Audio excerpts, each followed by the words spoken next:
Morning, it's Riz in for Vanessa, and I want to ask you whether you can make a difference to my next guest.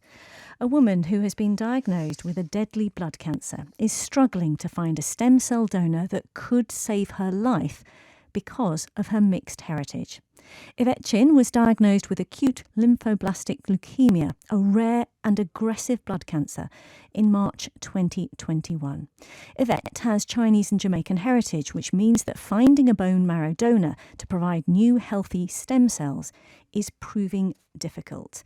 Her family has started a campaign, #swab for Yvette. They're unfortunately not a match. So she's encouraging people with a Chinese background to go on to the blood donor register because it needs to be a closely matched genetic profile, and that is harder when you are mixed race. So it's about changing the odds of saving someone's life. And I'm pleased to say that Yvette joins me on the line now. Very good morning to you, Yvette. Hi, Riz. Thank you so much for the opportunity to be on your show. It means so much to all of us. Thank you. Thank you for joining us. And first of all, let me ask, how are you doing today? Every day is very different for me. It's very up and down in terms of energy levels and kind of what I'm going through in terms of infections. I'm going through a really intensive course of chemo at the moment. And it's actually not being on the chemo, it's kind of the days afterwards and seeing how my body recovers. At the moment I've got an infection, so I'm currently on antibiotics. So if my pump might go off in a minute and the alarm might go off, so I apologise. The timing hasn't been particularly great. Oh, your humour is wonderful. I know that you've been in and out of hospital at the moment, but the one thing that could help save your life, as I mentioned in the introduction, is a blood donor. And tell me why that is proving, so difficult and what difference that would make.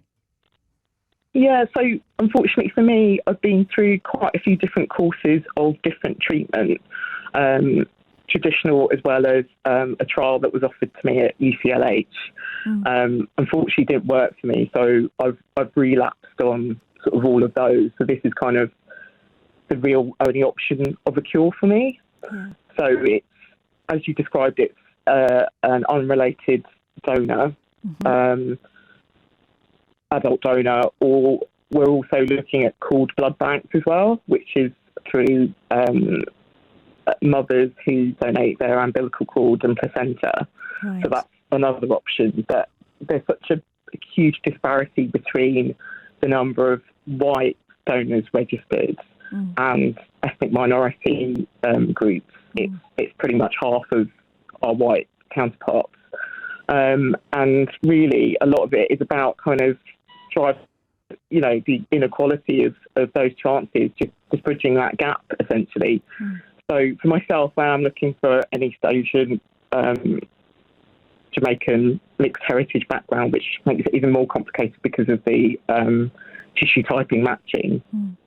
But if it is for me, then obviously it can still be a match for someone else, and I think that's massively important to raise awareness of it and the ease of which it is for someone to be able to go and register and do a swab. And that's kind of really my friends and family are driving this campaign and this appeal to really try and make a difference.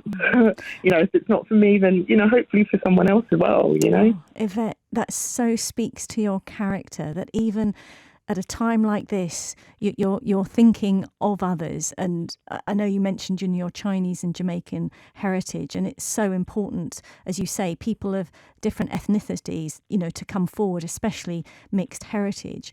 Do you feel that the type of ethnicity that you need is not out there?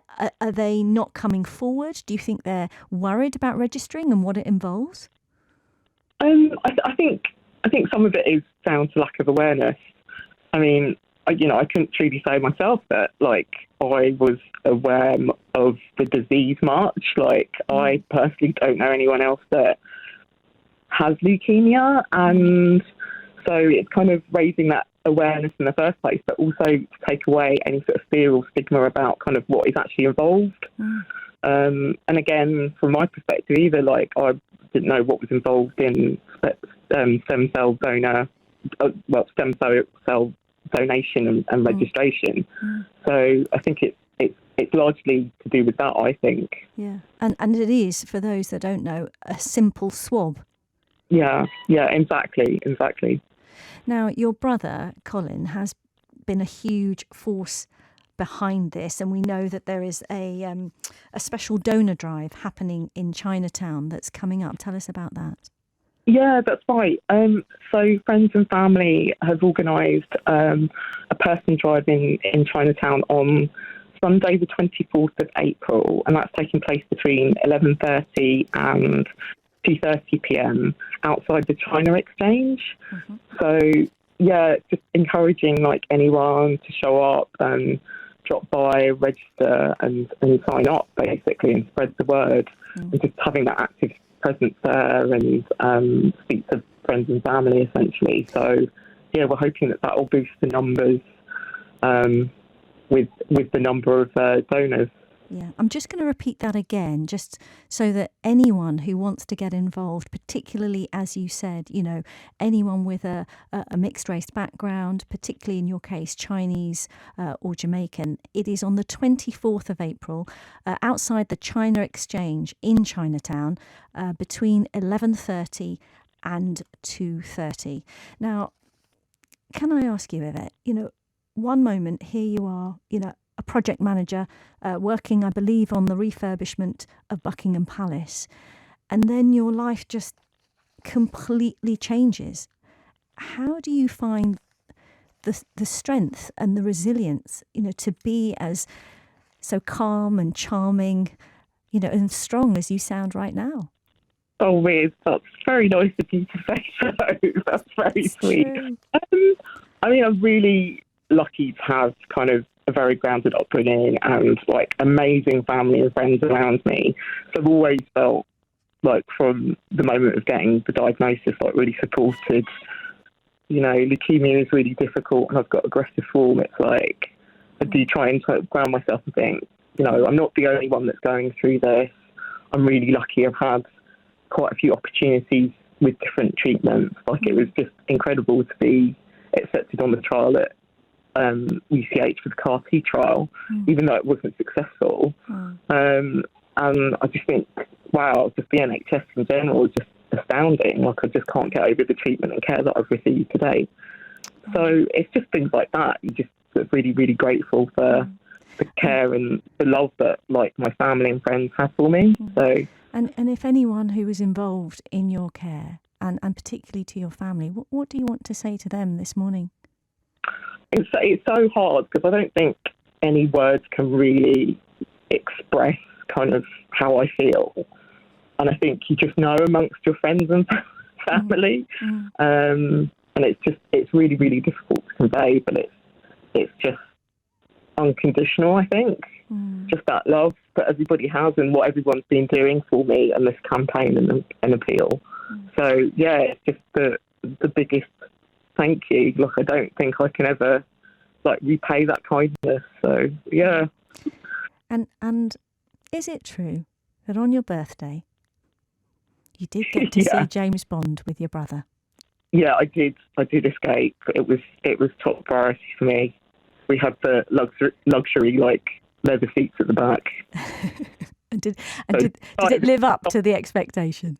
Yeah, I mean, I was desperate to get out. I think I got admitted because I was hypoglycemic from steroids that I'd been given and was diabetic. So I was kind of in hospital for 10 days unexpected, and I was desperate to get out for my birthday. I was like, there's no way that I was going to spend my 41st birthday in hospital. So we managed to make that happen. Oh, and that is wonderful. I could speak to you all morning, Yvette. I'm going to leave you now and say thank you so much, because it's been such a privilege to speak to you, and you are such a shining light and an example to so many of us. As I say, the way you are, conducting yourself through this journey, thinking of others.